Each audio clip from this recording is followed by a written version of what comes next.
ফ্যাক্টরিতে আধুনিক মেশিন ছাড়াই কিভাবে উন্নত মানের কমোড তৈরি করা হয় দেখুন।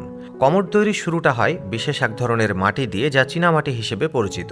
এই মাটির মধ্যে আরও কিছু উপাদান মিশ্রিত থাকে।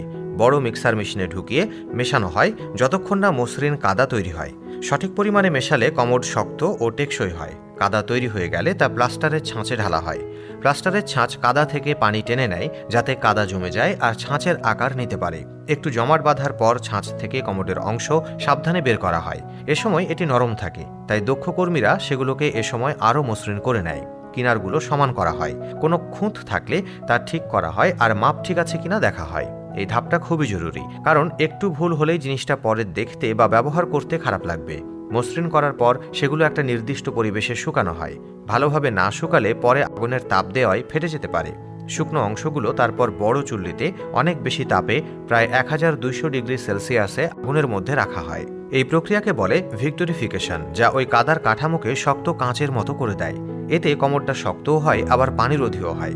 প্রথমবার আগুনে রাখার পর কমোডগুলোর উপর এক ধরনের পালিশ বা গ্লেজ দেওয়া হয়, যাতে দেখতে সুন্দর লাগে আর ছিদ্র থাকে না। গ্লেজ সাধারণত সাদা বা হালকা সাদা হয়, তবে কিছু কারখানা বাজারের চাহিদা অনুযায়ী অন্য রঙেরও কমোড বানায়। গ্লেজ দেওয়ার পর আবার আগুনে রাখা হয়, যাতে গ্লেজ স্থায়ী হয়। সিরামিকের অংশ ছাড়াও কমোডের সাথে আরও কিছু জিনিস লাগে, যেমন ফ্লাশিংয়ের ব্যবস্থা, সিট আর সুইচ।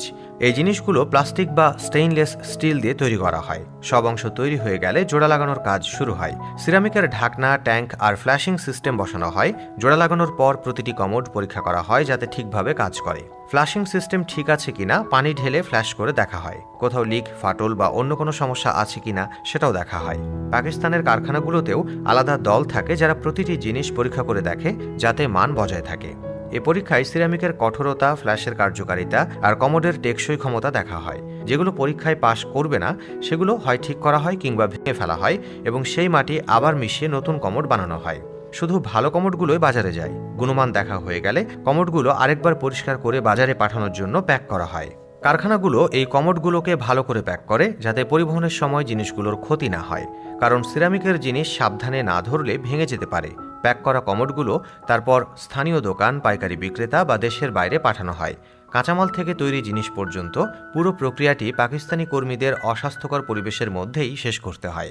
এরকম পরিবেশ অনুযায়ী প্রয়োজনীয় স্যুট বা মাস্ক না থাকায় ধুলোবালি, রং সহ প্রতি পদে পদে ফুসফুস ক্ষতি থেকে শুরু করে নানা সমস্যায় ভুগতে হয় তাদের।